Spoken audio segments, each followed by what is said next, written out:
নমস্কাৰ বম ভিডিঅ'টোলৈ আপোনালোকক স্বাগতম জনাইছোঁ। বম মানে মস্ত বম ভিডিঅ'টোলৈ আপোনালোকক স্বাগতম জনাইছোঁ। সেইটো আছিলে মহাভাৰতৰ দুটা মহান চৰিত্ৰ, এটা আছিলে কৰ্ণ আৰু এটা আছিলে অৰ্জুন।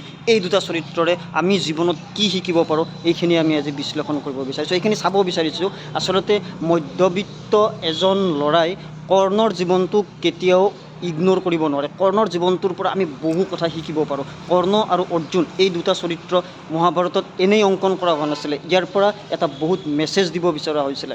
কৰ্ণৰ জীৱনটো কি আছিলে?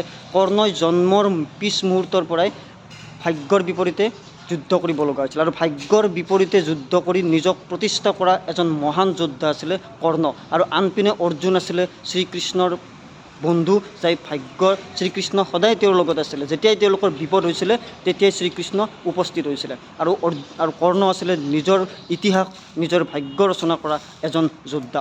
যেতিয়া জন্ম হৈছিলে কৰ্ণৰ, ঠিক সেই মুহূৰ্ততে কৰ্ণক আপোনাৰ ইয়াৰ পৰা ত্যাগ কৰি দিছিলে, কুন্তীয়ে তেওঁক ত্যাগ কৰি দিছিলে। যেতিয়া তেওঁ শিষ্যত্ব গ্ৰহণ কৰিব গৈছিলে তেতিয়াও তেওঁক দ্ৰোণাচাৰ্যই শিষ্য হিচাপে গ্ৰহণ কৰা নাছিল, কাৰণ তেওঁ পৰিচয় দিব পৰা নাছিলে সুতপুত্ৰ হিচাপে। আৰু তেওঁ মিছা কথা কৈ এটা সময়ত পৰশুৰামৰ ওচৰত শিষ্য গ্ৰহণ কৰিব লগা হৈছিলে। আৰু শেষ অৱস্থাত তেওঁ যেতিয়া গুৰু দক্ষিণা দিব লগা হৈছিলে সেইখিনিও তেওঁ ত্যাগ কৰিব লগা হৈছিলে। গতিকে কৰ্ণৰ জীৱনটো এনেকুৱা এটা জীৱন যে গোটেই সমস্তখিনি ত্যাগ কৰাৰ পিছত তেওঁ যিখিনি এচিভমেণ্ট পাইছে সেইখিনি কেৱল তেওঁৰ বলিদানৰ পৰা পাইছে।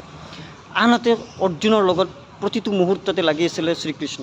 প্ৰতিটো মুহূৰ্ততে অৰ্জুন আচলতে এজন শিশুৰ দৰে, একো নাজানে। শ্ৰীকৃষ্ণই তেওঁক লৈ গৈছিলে। শ্ৰীকৃষ্ণই তেওঁক মহাভাৰতৰ যেতিয়া যুদ্ধত গৈছিলে তেতিয়াও তেওঁক গীতাৰ মাধ্যমেৰে তেওঁক বহু কথা শিকাব লগা হৈছিলে, যাৰ পিছতহে তেওঁ যুদ্ধ কৰিব লগা হৈছে।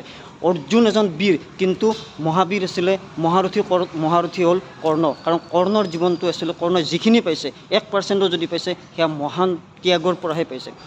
এই দুটা চৰিত্ৰৰ পৰা আমি জীৱনত এইখিনি বস্তু শিকিব পাৰোঁ যে সমাজ ব্যৱস্থাত, আমাৰ সমাজতো এনেকুৱা কিছুমান ল'ৰা ছোৱালী থাকে যিখিনি জন্মৰ পৰাই বহুখিনি মাক দেউতাকৰ পৰা পাই আহে, জন্মৰ পৰাই তেওঁ মাক দেউতাকৰ পৰা বহুখিনিয়ে পাই আহে। আৰু আন এচাম আছে যি গোটেইখিনি নিজৰ জীৱনত সংগ্ৰাম আৰু ত্যাগৰ পৰা তাত বাহিৰে একোৱেই নাপায়। কিবা যদি হিচাপ কৰিব লাগে, কিবা যদি পাব লাগে, তেওঁ গোটেই জীৱনত গোটেইখিনি দিয়াৰ পিছতহে পায়। আৰু আন এচামে আছে তেওঁ গোটেই জীৱনটো ছেট কৰাই থাকে, গোটেই জীৱনটো এক প্ৰকাৰ তেওঁ প্ৰতিষ্ঠা কৰা থাকে, তাৰ পৰাহে তেওঁ কিবা নহয় কিবা এটা লাভ কৰে। গতিকে এই দুটা মহান চৰিত্ৰৰ পৰা, অৰ্জুন আৰু কৰ্ণৰ এই দুটা মহান চৰিত্ৰৰ পৰা আমি আচলতে বহু কথা শিকিব পাৰোঁ। আৰু কৰ্ণৰ যিটো চৰিত্ৰ, এই চৰিত্ৰটো মহাভাৰতৰ অন্যতম মহান এটা চৰিত্ৰ।